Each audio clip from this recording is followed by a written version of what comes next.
Muy buenas tardes, apreciados cibernautas, desde la ciudad de Coatzacoalcos, donde se encuentra el emporio petroquímico más grande de Latinoamérica. Estamos transmitiendo en vivo desde la izquierda.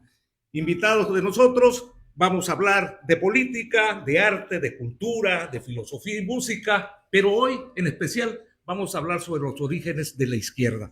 Le agradezco la presencia del exopolitólogo Marco Antonio Castellano, que estás aquí. Muchas gracias, Marcos. Muchas gracias a ti y a todos ustedes. A mi amigo, el psicólogo Alfredo Caterville. Muchas gracias, Alfredo. Gracias a ti. Al ingeniero Cudberto Martínez, también conocedor de la izquierda, un hombre conocedor Sánchez, de los energéticos también. Cudberto Sánchez, servidor. Haremos una opinión por humilde, pero siempre tratando de construir.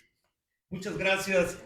Gracias también a nuestro amigo también Cudberto Sánchez, al doctor Fernando Campo González, politólogo de la ciudad de Las Chuapas, a nuestro amigo Alejandro González, exmilitante del Partido del Revolucionario de los Trabajadores, un espíritu de León Trotsky, militante, dirigente también del FIBA, del Frente Independiente de Vendedores Ambulantes en aquellas épocas de los 80. Muchas gracias.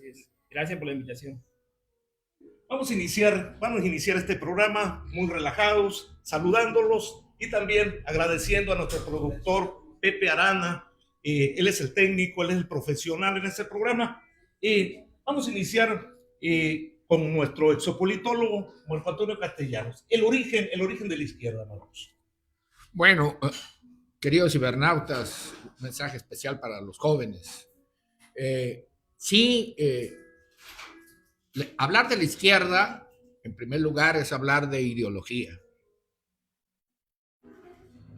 Es hablar de una ideología que en sus principios siempre estuvo rechazada, que fue proscrita, que fue anatemizada.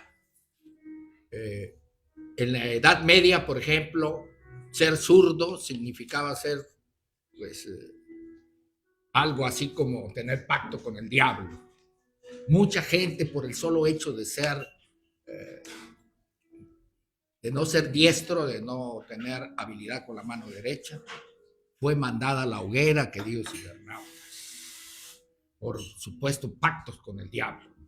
Posteriormente, pues yo todavía en mi infancia me encontré que muchos niños que escribían con la izquierda eran obligados, niños zurdos naturales, eran obligados a aprender a escribir con la derecha. Tengo 70 años, todavía me tocó los resabios de esa manipulación tan grande que se hacía en la sociedad por el solo hecho de ser zurdos o de izquierda. Pero la connotación política de izquierda viene de la Asamblea General Revolucionaria en Francia. La Asamblea de los Estados Generales pasa a ser Asamblea General durante la Revolución Francesa para luego convertirse en Asamblea Constituyente. Los girondinos, que eran burgueses y pequeños burgueses de la región de Gironda, en Francia, esos se sentaban a la derecha, y los jacobinos, los montañeses, se sentaban a la izquierda. Por eso es esa carga, esa connotación a la izquierda, queridos cibernautas, queridos amigos. Desde entonces se conoce a la ala radical, a la ala jacobina, como la ala de izquierda. Ahí está el origen de esa connotación. Bueno, pero ya después vemos que viene el marxismo. Carlos Marx nos habla precisamente del socialismo utópico. Vemos también que en el inicio lo que predominó fue un comunismo idílico en los falasterios de Führer y Saint-Simon, que fueron los primeros ecologistas que inspiraron el movimiento hippie de la primera mitad del siglo, de inicios de la segunda mitad del siglo XX. Lo importante es recordar que hay un socialismo científico y el que le viene a dar espiritualidad y sustancia, el que le viene a dar una carga sustantiva, pero sobre todo científica, es Carlos Marx. Carlos Marx eleva al socialismo científico a la calidad de una categoría no solamente filosófica, sino también científica. Esto quisiera dejar de entrada, pero sí hay un debate. Antes de ceder la palabra, diré que hay un debate filosófico y científico en torno a la ideología y a la ciencia. La izquierda pertenece al universo de la ideología. El socialismo pertenece al universo de la ciencia. Sí, están mezcladas, sí, están bien argumentadas, pero son diferentes. La izquierda es una ideología. El socialismo es una categoría científica que se adquiere precisamente en Das Kapital con Carlos Marx, no sin la contribución tan grande y valiosa de Engels, de Morgan y de Feuerbach, que fueron los puentes para que Hegel llegara a Marx. Eso es lo que tengo que decir. Muchas gracias. Excelente posición, Marcos. Directamente en vivo desde la izquierda. Características, origen de la izquierda. Psicólogo Alfredo Caterpillar. La historia de los pueblos es la historia de la lucha de clases. La primera organización social conocida en el planeta fue la comunidad primitiva. En esa organización social, que fue en épocas muy ancestrales, el producto de la cacería, el producto de la recolección de frutos y semillas llegaba al centro de la comunidad y de manera equitativa todos llegaban a disponer de ese producto de la caza, el producto de la recolección de frutos. Durante años, siglos, convivieron así los humanos en lo que se conoce como la primera organización social. Como toda organización social, están sujetas a movimientos, nunca son estáticas. Hay movimientos, hay inconformes, hay quienes quieren continuar con el statu quo, que son los conservadores, y siempre están los que reclaman, los que exigen derechos, libertades, etcétera, y dan movimiento a esas organizaciones sociales. En esa comunidad primitiva se comienzan a generar grupos que acumulan poder al tener un mayor número, digamos, de cabezas de ganado. Esos tienen un poder para canjear por otros bienes de consumo. Hay otros que logran separar a su favor, fraccionar grandes extensiones de terreno, cultivan algún tipo de frutos de esa época, de la época de las cavernas. Sin embargo, el producto de esa cosecha los hace ser superiores económicamente y se empiezan a dar las clases del que tiene los medios sociales de producción y del que únicamente cuenta con su fuerza de trabajo. Así empiezan a darse las primeras diferencias de clase y siempre sujetas a esos movimientos de protesta, a esos movimientos de exigencia de igualdades, de libertades. Como todos los movimientos, después de varios siglos, esa comunidad primitiva hace crisis y pasa gradualmente a convertirse en otra organización social más compleja, en donde intervienen otros agentes sociales y que esa otra organización social recibe el nombre del esclavismo.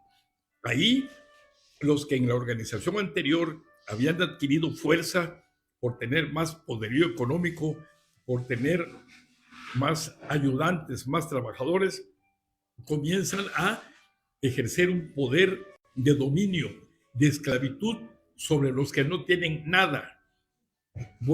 Ellos llegan a tener poder y derecho de comerciar con sus esclavos, canjearlos por animales, canjearlos por productos que les sirven para ser comercializados. Venden a los esclavos, son dueños de la vida de estos. Las hijas de los esclavos son violentadas por los hijos de los esclavistas sin que nadie diga nada. Sin embargo, la inconformidad ahí está presente siempre. Como son poderosos, son dueños de las vidas de los esclavos. Empiezan a darse organizaciones de grupos de esclavos exigiendo libertad. Estaban hartos de vivir bajo ese sistema. Por años sus abuelos, sus ancestros habían vivido dentro de la esclavitud y ellos empiezan a tener movilizaciones sociales en exigencia de libertades, de derechos. De esta manera se dan movimientos libertarios como el muy conocido, el de Espartaco, en donde logra liderar a un importante número de esclavos y toman por sorpresa a los esclavistas, los masacran y los que quedan vivos son convertidos en esclavos y los que eran esclavos toman el poder y son esclavistas. Era a lo más que llegaban su ideología de desquite únicamente, y ellos sometían a los que habían sido sus esclavistas. Esos movimientos libertarios se dan en varias comunidades, en varias latitudes, y vienen siendo nuevamente considerados como esas luchas que identifican a la humanidad, luchas de oprimidos contra opresores, de esclavos contra esclavistas. Sin embargo, surgen nuevos agentes sociales, los comerciantes que llegaban de otras entidades que llevaban pieles, animales en venta, tejidos, telas para confeccionar algún tipo de prendas de vestir, y esos ya no son ni esclavos ni esclavistas, sino son comerciantes. Pero también surgen, y esto es muy importante, surgen otro grupo de personas que se dicen iluminados por un Dios. Estos llegan a transmitir religiones. Son personas que tienen una gran superioridad económica porque piden aportaciones en especie para el beneficio de esa deidad en que ellos están enarbolando.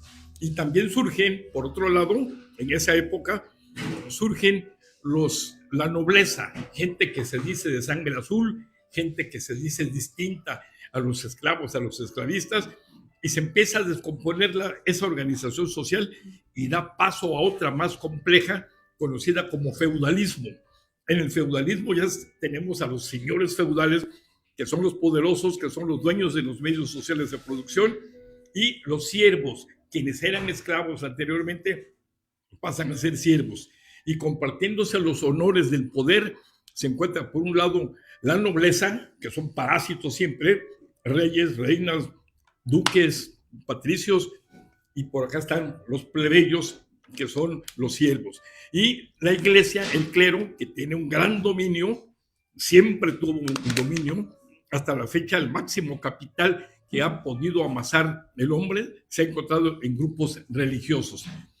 Aquí voy a terminar mi participación mencionando la maduración de la organización feudal, que finalmente, después de varios siglos, da paso a otra organización social conocida como capitalismo, que es en donde nosotros nos encontramos ahorita, y ha estado sujeta a una serie de cambios, una serie de movimientos, pero siempre a través de las luchas de inconformidad, luchas reivindicatorias, luchas en busca de libertades y derechos, de mayores igualdades. Pero ese es otro tema de los compañeros que me siguen. Gracias. Muchas gracias, Alfredo. Hablar de la izquierda es hablar de la reivindicación de los obreros, de los campesinos. Hablar de la izquierda es hablar de la lucha social. Aprovecho este espacio también para saludar a nuestro amigo Ramiro Bonet desde Querétaro, nos está viendo. Muchas gracias, licenciado Ramírez Bonet, por la atención. Saludos a todos los del panel. Me gustaría que habláramos un poco sobre la izquierda y la lucha social. Cuando hablamos de la izquierda y la lucha social, entran los movimientos que se dan en este país y en el mundo. Aquí tenemos un invitado, a nuestro gran amigo Alejandro González. Él formó parte del Partido de Revolución de los Trabajadores, una inspiración de León Trotsky, que participó fuertemente. Yo pude verte en la época de los 80, incluso agarrado de la mano con la señora Rosario Ibarra de Piedra. Sí, ¿Qué me puedes comentar, Alejandro? claro. Sí, bueno, hablar de la lucha social o de la izquierda social, yo creo que tendríamos que hablar de varios personajes, en este caso como de la compañera Rosario Ibarra, ¿no? Yo me acuerdo que cuando yo me inicio en la izquierda social, la compañera Rosario Ibarra de Piedra en ese tiempo era la candidata en el 82, fue la candidata de nosotros del PRT y era una gran luchadora social, sobre todo porque andaba buscando a su hijo y se integra y a un movimiento que se llamaba Eureka. Más adelante se forma un grupo Frente Nacional contra la Represión, pero bueno, en el 82 ella fue una luchadora social que andaba buscando a los desaparecidos, ¿no? En ese tiempo se estaba dando la represión de una manera muy, digamos, salvaje, ¿no? Porque la represión obligaba a que los luchadores sociales se iban a la clandestinidad. Varios personajes fueron detenidos. Gracias a la intervención de doña Rosario en ese tiempo, fueron liberados posteriormente. De hecho, fueron liberados algunos compañeros de la Liga 23 de septiembre gracias a la intervención de doña Rosario. Pero bueno, hablar también de la izquierda social, o sea, hablo de la izquierda social porque también está la izquierda electoral, pero aquí estamos enfocándonos en lo que es la izquierda social. Estamos hablando de que, bueno, en la lucha social se dan movimientos sociales importantes. Con nosotros, por ejemplo, fundamos un movimiento grande que se dio en Oaxaca, en Guerrero, en Sonora, el Estado de México, la Ciudad de México, Veracruz, en donde nosotros teníamos una alta participación ahí como cuadros políticos, digamos, en la lucha social, tanto de maestros como de campesinos, como de obreros. Ese era de alguna manera, nuestro campo de trabajo, ¿no? Ahí en donde yo me inicio, ¿no? Con los vendedores ambulantes, ¿no? En el 85, 82, 83, 85. Y ahí formamos aquí en Coatzacoalcos el Frente Independiente de Vendedores Ambulantes, o sea, PIVA. Ahí es donde nosotros echamos a andar la campaña aquí a nivel municipal de doña Rosario en el 82 al 80 del 82 al 85, cuando logra ella la diputación por el registro del PRT condicionado, logramos 5 diputados, ella logra entrar a la Cámara y bueno, ahí es donde nosotros damos la lucha electoral también, no tanto en la izquierda social, sino también en la lucha electoral. Ahí participamos con el grupo de vendedores ambulantes haciendo campaña a favor de la mujer, porque en ese momento, no nomás ahora se da lo de la mujer, ¿no? O sea, de que ahorita participa electoralmente, también doña Rosario desde ese tiempo ya andaba como mujer luchando, ¿no? En la lucha electoral también. De hecho, teníamos nuestro lema, la mujer por la izquierda, ¿no? En el 85, la mujer por la izquierda. Entonces, bueno, ahí es donde nosotros impulsamos acá también algunas luchas electorales. Y bueno, no triunfa nuestra candidata, pero bueno, participa cuando menos. Y visibilizamos en ese tiempo la lucha de desaparecido, ¿no? Porque era enorme, ¿no? Lo que hoy sigue todavía. Creo que sigue creciendo, ¿no? Ahí es donde visibilizamos la lucha por los presos políticos. Y bueno, de ahí para acá nos damos la tarea de ir formando organizaciones sociales como la UGOCET. La UGOCET nace precisamente en el 85 para acá, con Margarito Montes Parra a la cabeza, un luchador social que después fue asesinado en Sonora. Pero bueno, dio la batalla junto con muchas organizaciones urbanas, también con Ramón Chavira al frente en la lucha urbana. Y bueno, el PRT en ese momento estaba jugando un papel muy importante en ese año, en el cual, bueno, hacíamos alianza, incluso en el 88 hicimos una alianza con el Frente Democrático que encabezaba en ese momento Cuauhtémoc Cárdenas, y lo apoyamos en una coyuntura electoral, en una lucha electoral. Ahí también influimos mucho, ¿no? Apoyamos con los carros en ese momento teníamos el transporte de UGOCET, y movíamos las masas, la gente a través de esos medios de transporte, apoyando siempre al Frente Democrático Nacional, con Cuauhtémoc Cárdenas a la cabeza.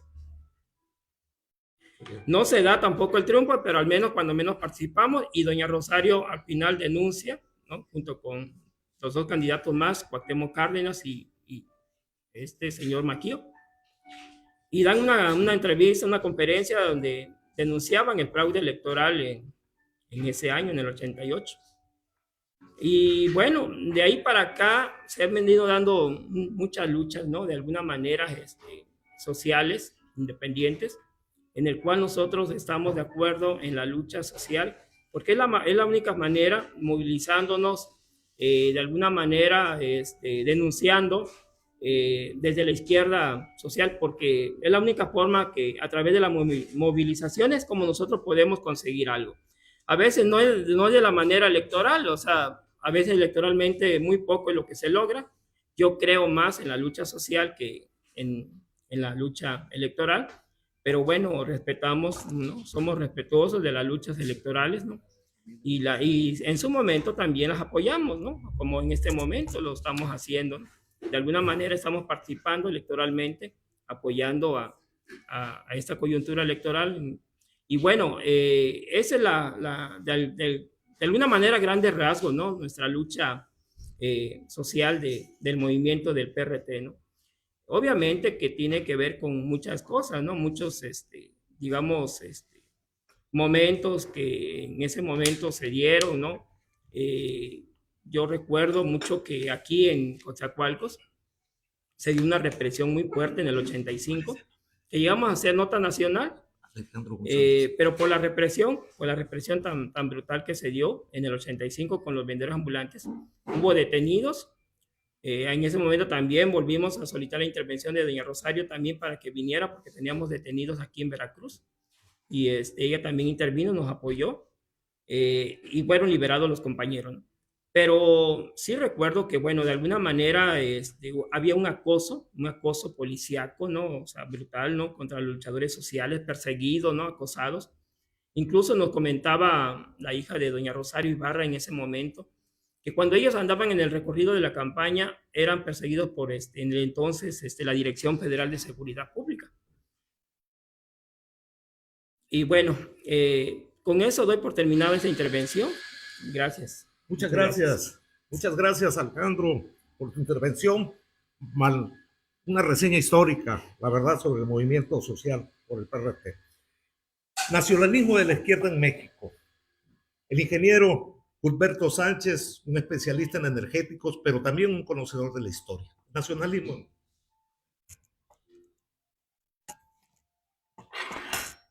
La izquierda va apegada al nacionalismo. Esto es para que logremos que las masas también tengan acceso al bienestar, que es lo que produce la patria. La patria no solo es un concepto, la patria es una realidad material que es la que nos suministra todos los bienes para que se pueda hacer el comercio, la explotación industrial y se pueda llevar a cabo la vida diaria con los satisfactores que necesitamos. Sobre este nacionalismo hay que hacer entender que la sal, el cobre, las ondas electromagnéticas para el Wi-Fi, todo lo que es la electricidad es producida por la patria.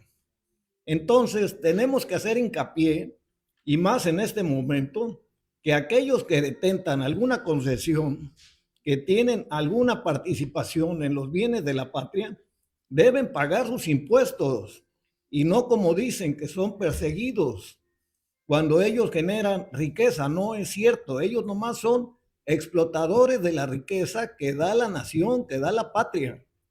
Y tenemos que entender que los sistemas sociales más avanzados del mundo, que es el socialismo nórdico, impone impuestos altos a toda la explotación de sus recursos naturales, lo cual les permite tener el mejor nivel de vida del mundo.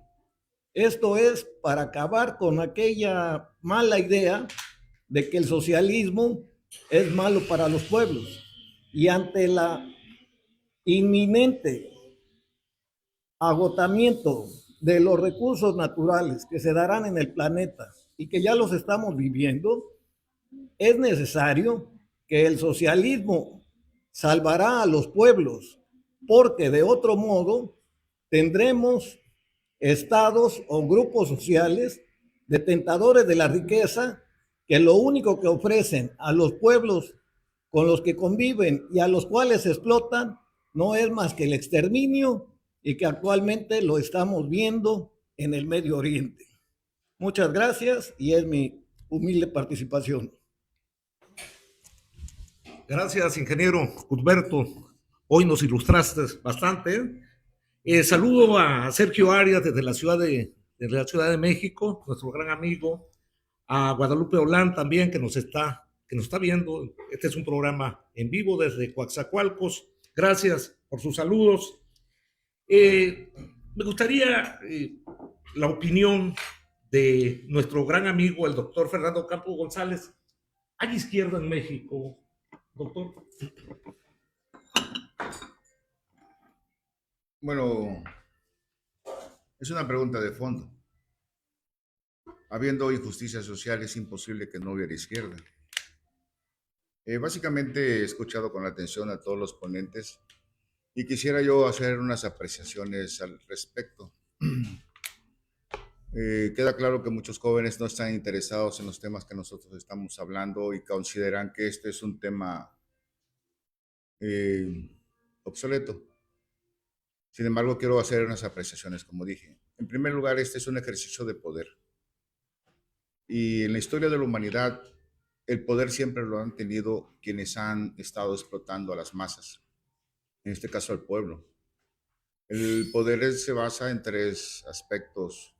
Uno es el religioso, otro es el económico y otro es el político. Y aquí hay una serie de personas, muy pocas personas, que tienen este control y utilizan todos los artilugios que tienen a la mano para poder manipular el pensamiento de las personas. Y dentro de esta manipulación de pensamiento, los hacen tener minusvalía, sentirse incompetentes, sentirse sin recursos, sentirse sin creatividad y sin capacidad de organización y mucho menos determinar su futuro. Ahí es aquí donde la izquierda cobra un gran impulso y lo observamos en este momento aquí en México.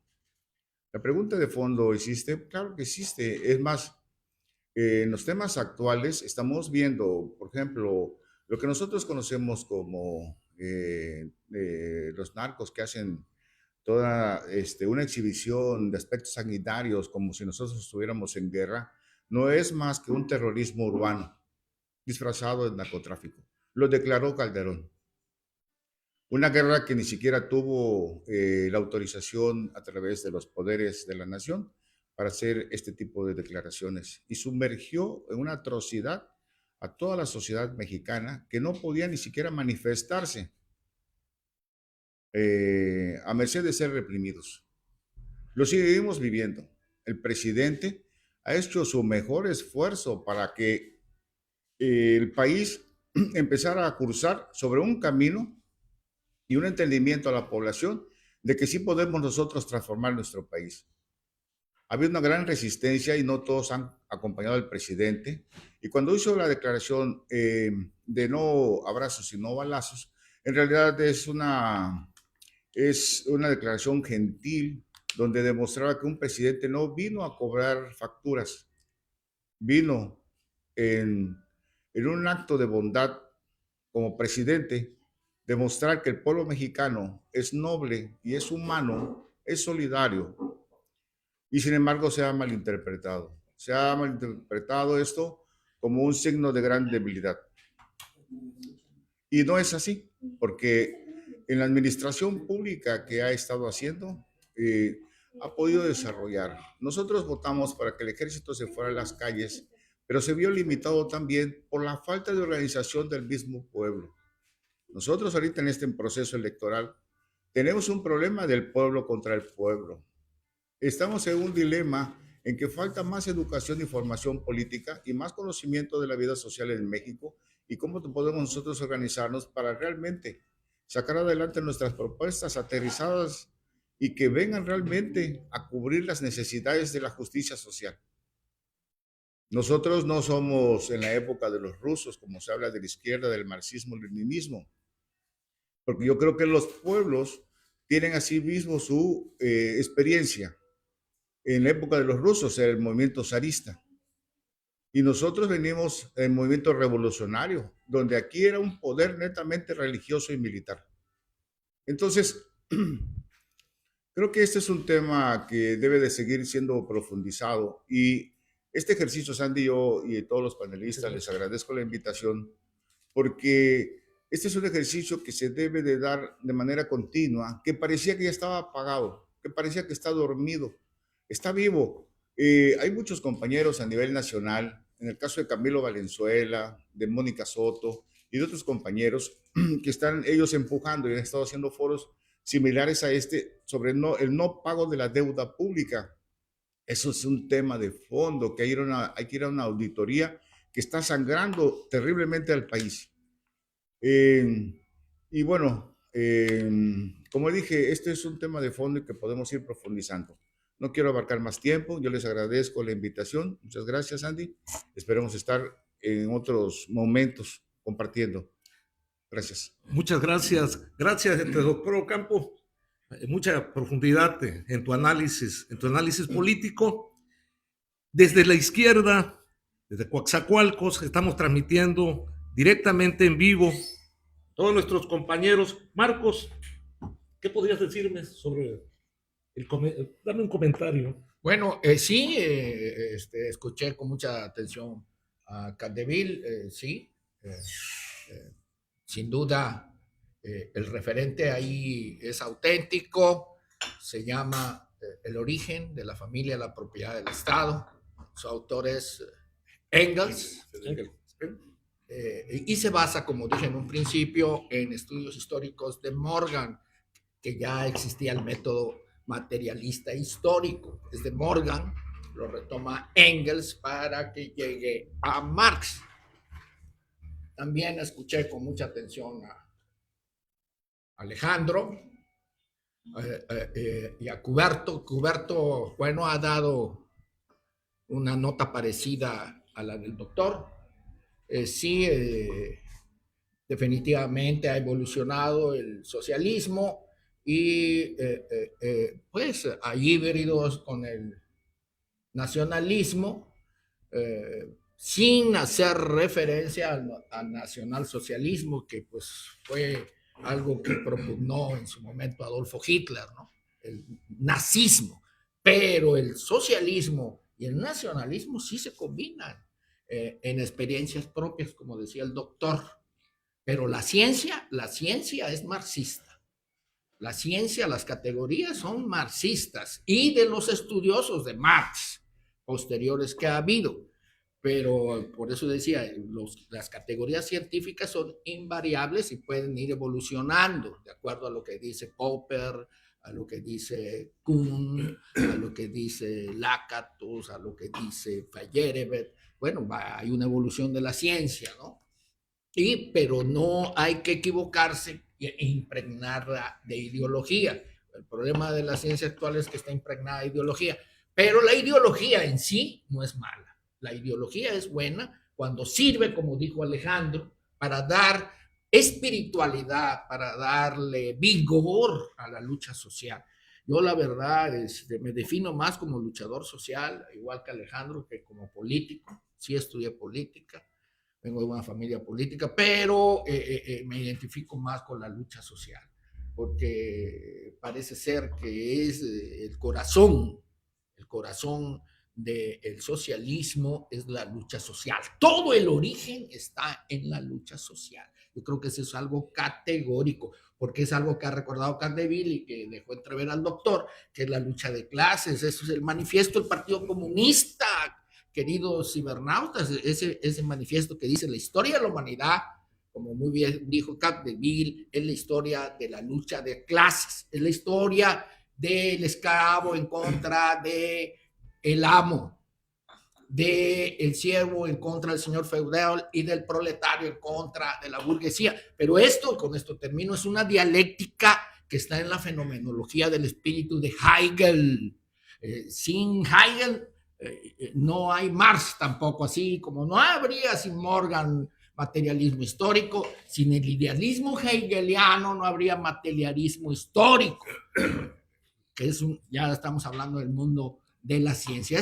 Y con esto ya es el final de mi participación. Esa dialéctica se llama del amo y del esclavo, está en la fenomenología del espíritu de Hegel, y dice que el amo es amo porque arriesga la vida por detentar el poder, como dijo el doctor, y el esclavo es esclavo porque no la arriesga y prefiere las migajas de la dominación, del universo de la dominación.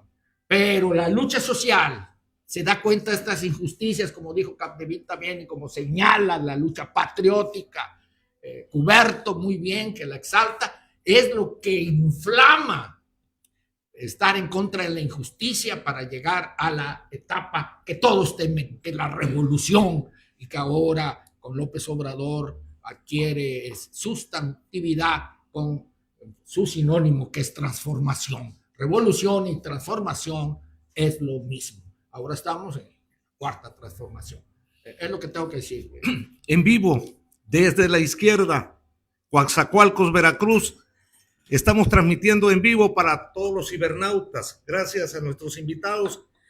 Cuando hablamos de la izquierda, manejamos conceptos que muchas veces no se conocen.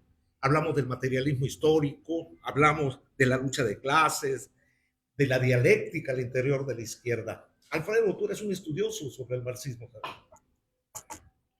Sí, hablar de la lucha de clases es precisamente hablar de esos movimientos sociales que, como bien dice Marquitos Castellanos, son movimientos en busca de libertades, en busca de derechos. Y todos estos, la mayoría, fracasan cuando van contra un régimen dictatorial, cuando van contra un régimen tirano, porque a través de la fuerza se sostienen, son los conservadores y quieren seguir en el poder y someten cualquier tipo de insurrección que pueda haber por parte del pueblo. Se han dado diversas formas, diversos intentos por terminar con esa situación de opresión del más poderoso, de los dueños de los medios sociales de producción, los llamados por el marxismo, los llamados burgueses, y sus opositores, su contraparte, el proletariado, que vienen siendo los trabajadores, los obreros, los asalariados, y los burgueses, los ricos, los potentados, los dueños de los medios sociales de producción, que quieren seguir siendo los amos y señores de esa sociedad. Sin embargo, existe la evolución social, producto de esos movimientos de inconformidad que van logrando cambios cualitativos y cuantitativos en la organización social, y generalmente hay derramamiento de sangre. Incluso Carlos Marx, cuando escribe acerca de la implantación de la dictadura del proletariado como una forma en que el proletariado llega a tomar el poder, él lo recomendaba a través de la lucha armada, a través del derramamiento de sangre y a través de la implantación de una dictadura de quien fue el sometido, el proletario, sobre el burgués. Estos huyen, se escapan a otros países y a los que no les da tiempo son sometidos a esa dictadura por parte del proletariado. Se empiezan a dar cambios radicales, pero dentro de una dictadura. Y las dictaduras, como todos lo sabemos, hay tiranía, hay sometimiento y hay, por ejemplo, a diferencia de México, de lo que está ocurriendo ahorita, ahí hay una mordaza inmediata sobre los medios de comunicación. Se cierran todos los periódicos, todas las estaciones de radio y todos los medios de difusión masiva y queda únicamente la información que proporciona el gobierno dictatorial. Por supuesto que esto conlleva una serie de crímenes, una serie de ajusticiamientos, una serie de venganzas, pero todo en el marco de el derramamiento de sangre.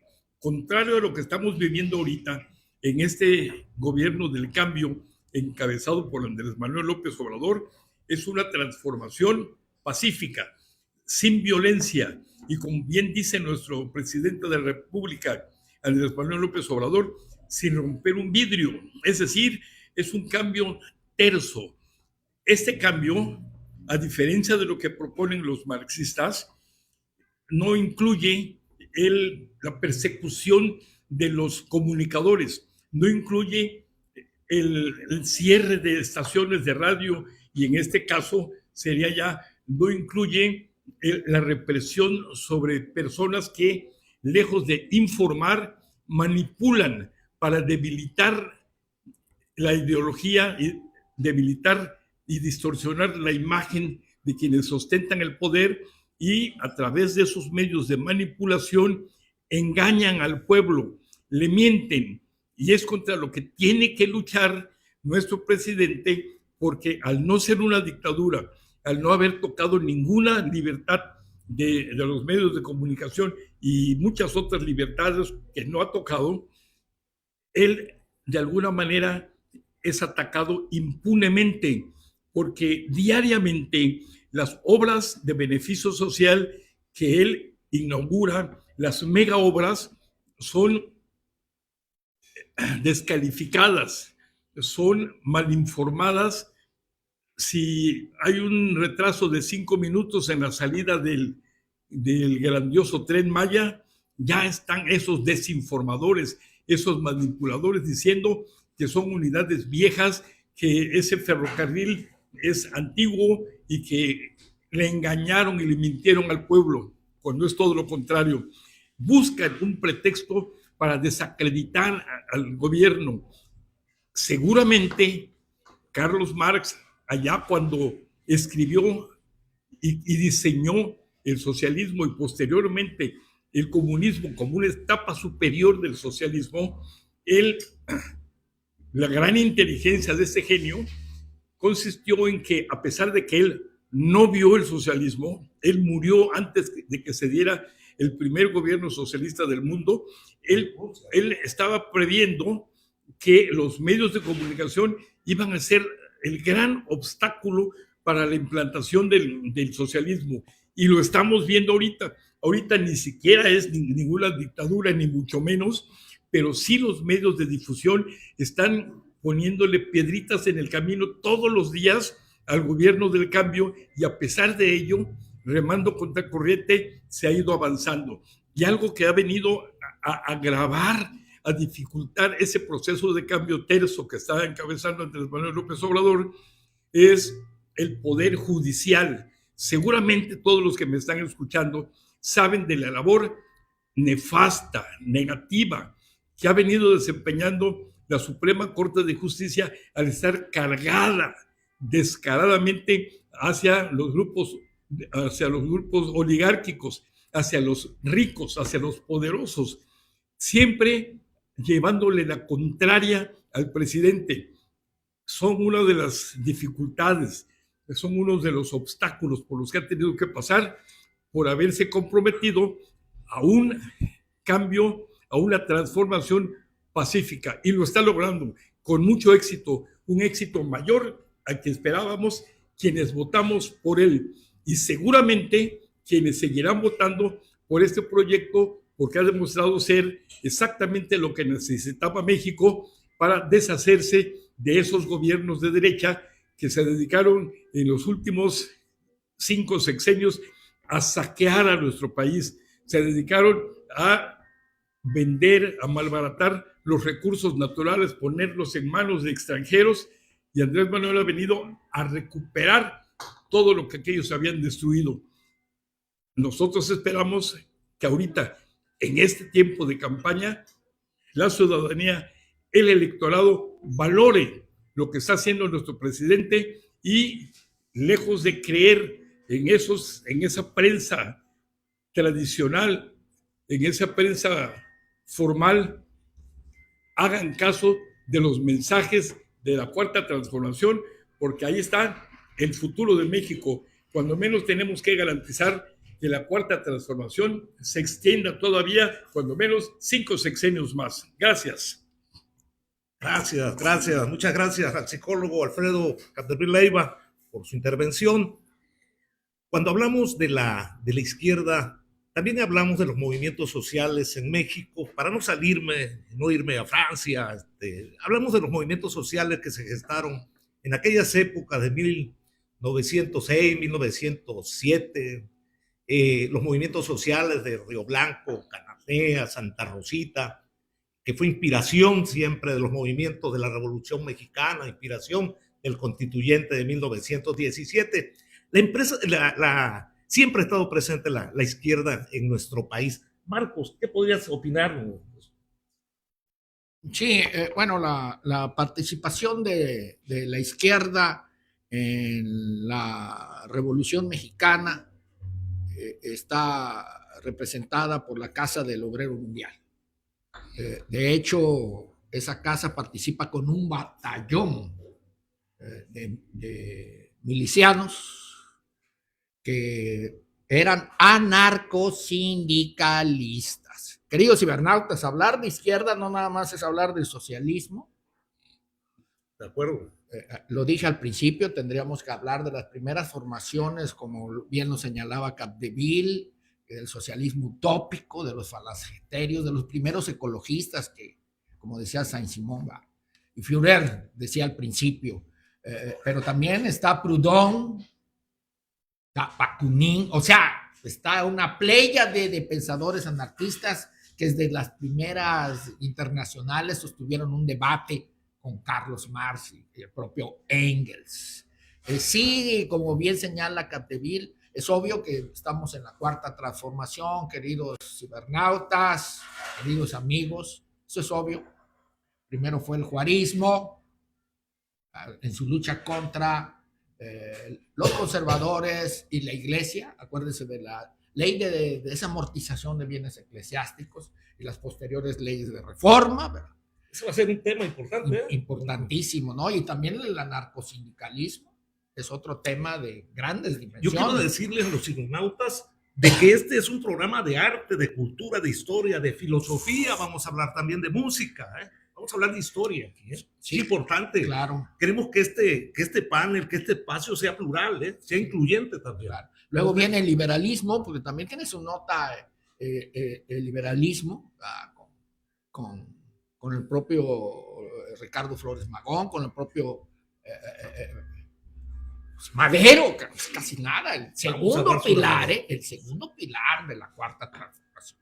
Y la tercera, pues, el cardenismo, el manejo de las masas, Lázaro Cárdenas estructuró la creación de las instituciones y de los sectores, ahorita hay que recordar que Morena es un movimiento todavía, pero le falta ser un partido de cuadros, está evolucionando. Sí, pienso que va a estar muchos años en la pelea. Ahí viene lo de la escuela de cuadros, ¿verdad? Que necesita urgentemente, que sería una magnífica propuesta de la izquierda del sur. Y bueno, estas transformaciones obviamente le dieron ese corte de la lucha pacífica que señala Capdeville, gracias a Juárez, gracias a Madero, gracias a Lázaro Cárdenas. Bueno, pues tenemos una lucha pacífica que se da en elecciones constitucionales, con las cuales bregó 18 años en contra del hoy presidente de la República, Andrés Manuel López Obrador.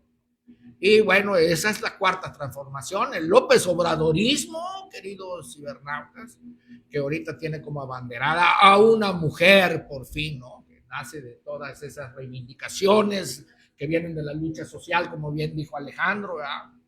La importancia vital, toral de la mujer en estos momentos, ¿no?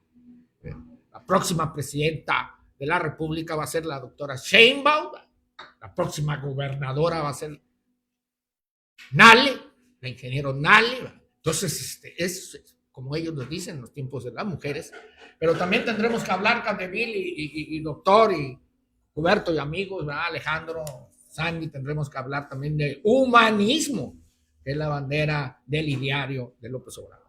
Muy bien, Marcos. Marcos, excelente, Marcos, la exposición.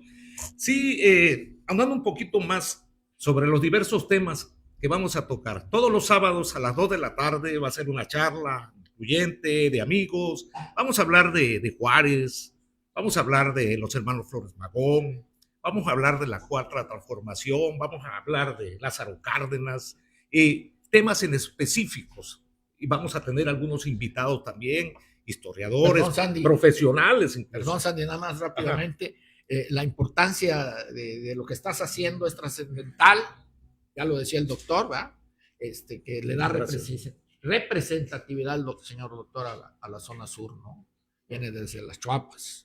Entonces, las redes sociales, que sería la cuarta revolución tecnológica, la internet, es lo que tiene contra las cuerdas a los poderes mediáticos, Capdeville, las benditas redes sociales.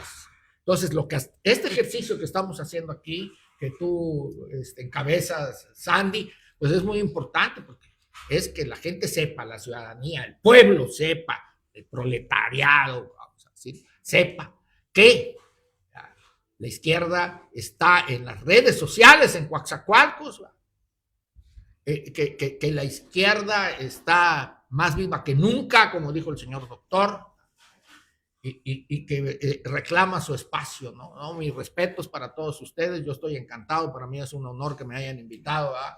Y aquí contribuyendo con nuestro granito de arena, pero las benditas redes sociales es la que está haciendo añicos a los poderes fácticos mediáticos. Desde la izquierda. Desde la izquierda. Desde la izquierda en vivo, transmitiendo en vivo, diversos temas, pluralismo aquí.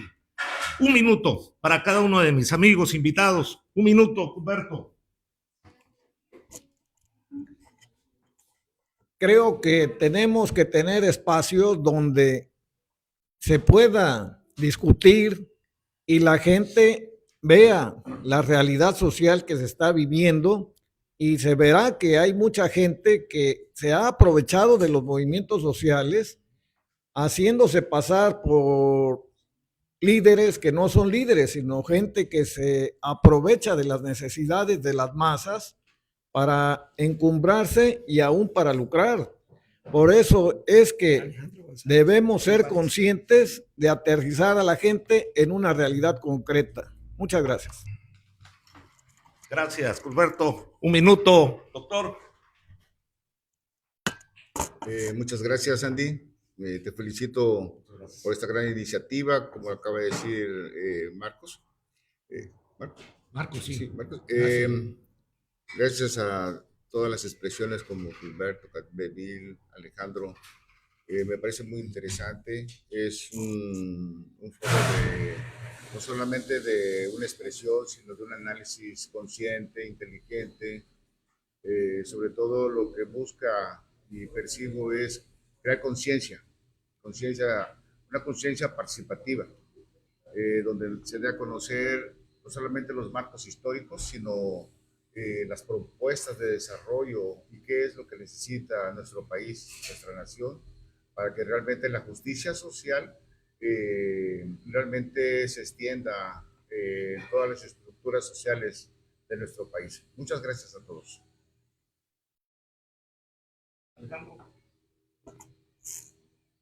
Sí, bueno, no tengo más que darle las gracias a tu equipo, ¿no? En este caso a tu conducción, que la verdad es muy bueno que se den este tipo de eventos, de participación, porque de esa manera, como lo acaba de decir el doctor, bueno, creamos conciencia. Ahorita en este momento es muy importante crear la conciencia en los jóvenes, ¿no? Impulsarlos, ¿no? De alguna manera enseñarles, ¿no? Ahorita el camino, ¿no? Porque tenemos un gran reto, ¿no? Un gran desafío, ¿no? Que tenemos que impulsarlos para que ellos puedan formarse como cuadros, ¿no? Políticos.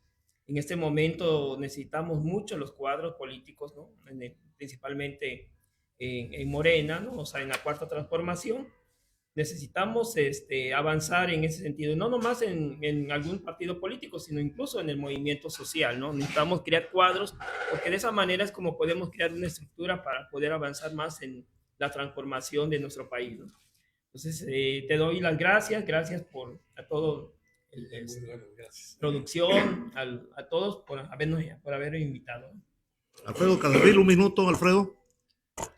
Aprovecho este último minuto para felicitar a Sandy Mariño por esta gran iniciativa, dado que abre las puertas para que los distintos personajes, las distintas personalidades identificadas con la izquierda, nos hagamos escuchar, aprovechamos este espacio de participación para hacer saber a todos que izquierda sí hay, y es una izquierda muy activa, muy propositiva, y está en Coatzacoalcos. Gracias, Sandy, y gracias a todos nuestros cibernautas. Gracias. Muchas gracias a todos. Vamos a despedir el programa. Gracias, doctor. Gracias, Alejandro. Marco Antonio Castellano, Capderville, el ingeniero Cusberto, y también nos visita el ingeniero Sergio Aguayo. Para la próxima vas a ser invitado de lujo de nosotros, Sergio. Y gracias a todos ustedes. Nos vamos a ver la próxima semana desde la izquierda a las 2 de la tarde con un tema de mucho interés. Muchas gracias. Muchas gracias. Muchas gracias. Eso es todo.